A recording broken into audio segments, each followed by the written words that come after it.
City in 1989. She is also a registered social worker and passed both the civil service professional and sub-professional examinations. She started her government service in NSSD Region 1 in 1981.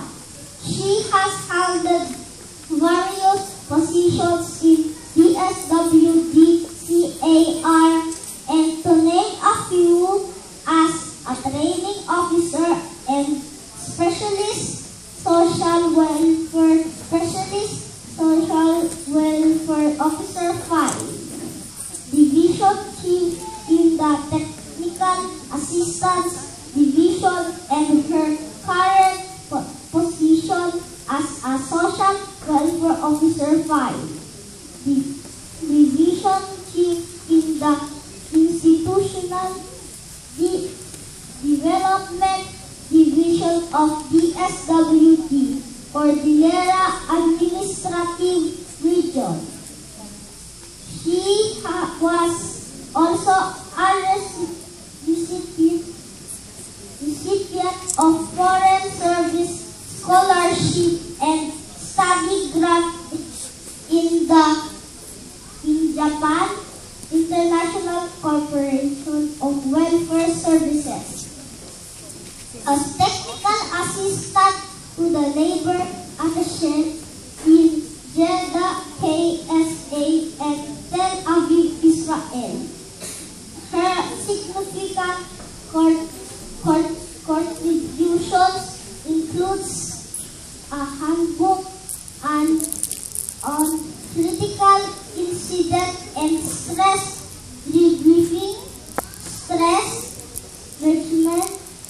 management, case management, and counseling for OFWs of Israel.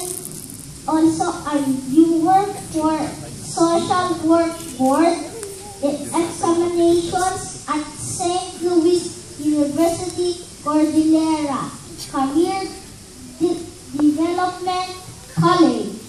She also presented a country paper entitled Child Abuse in the Philippines at the Japan College of Social Work, Tokyo, Japan.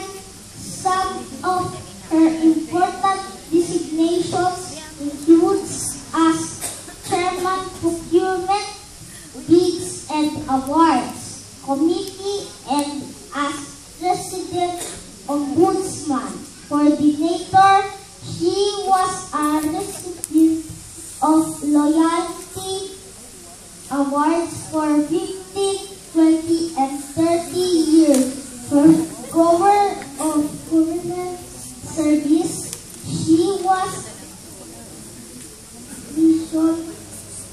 a participant to the fact-finding and mercy mission in Mara Valley, a honorary in CSC.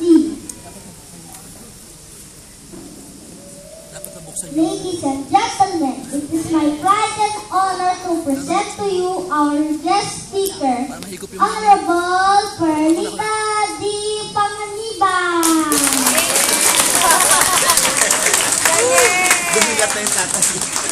Thank you very much. Please sit down. Salamat, Emmanuel. Pinahirapan ka talaga. Alam ko nag-research ka kasi nandiyan lang siya sa internet, sa webpage ng ating Philippine Embassy. So magandang umaga po sa inyong lahat.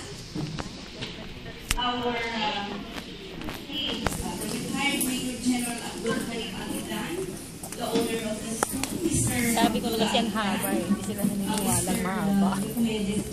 Nakaya naman niya. Hindi nga tinapos eh. Hindi tinapos. Ganyan yung pinatapos mo. Ganyan lang siya. Sabi ko mo masyadong mahaba.